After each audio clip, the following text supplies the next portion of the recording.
name is dazzling Theophilus. Welcome to my channel, Humanizing Mathematics. In this episode, we'll be talking about what happens to function, that is, transformation of functions. In the last episode, we mentioned different types of functions. We mentioned linear, we mentioned exponential, logarithmic, logistics, arithmetic, and the rest. But what happens to them when each of them is written in their general form? They are written in their general form. Then what happens to them? These are four important things that happens to a function that looks as if it changes its look, changes its physical look, but does not change its nature, but only change its physical look. One, you can either shift or translate a function, just the same way you can move from point A to point B. A function can move from point A to point B. Then two, you can reflect a function. When a function is reflected, that is, take for example, the army, when they are on their march pass, if the command of about turn is given, they make 180-degree turn from where they were before. So that 180-degree turn from where they were before is a reflection. It's a reflection. And that reflection can be symmetric. So a function can be reflected.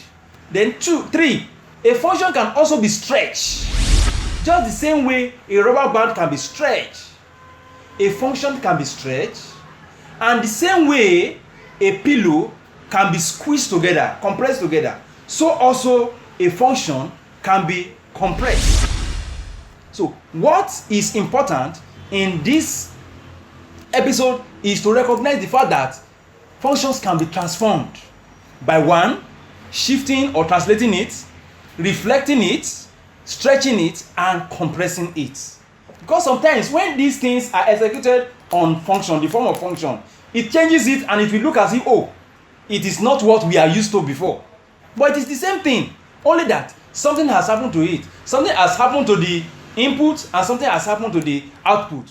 But the nature of that particular function does not change. And that one is important because this function transformation is highly used in writing of cartoons and video games. When things move, the way objects changes their form in cartoons, when they move, most of the things that happens in cartoons, it is purely function transformation. And when you have good understanding of function transformation, you are on your way to writing good cartoons and good video programs in software engineering. As a means of recap, we have just discussed things that happens to functions. Functions can be reflected, functions can be shifted, and function can be stretched, and function can be compressed. Thank you. Don't forget to subscribe to my channel at Humanizing Mathematics on Facebook, Instagram, and YouTube. Follow and like us.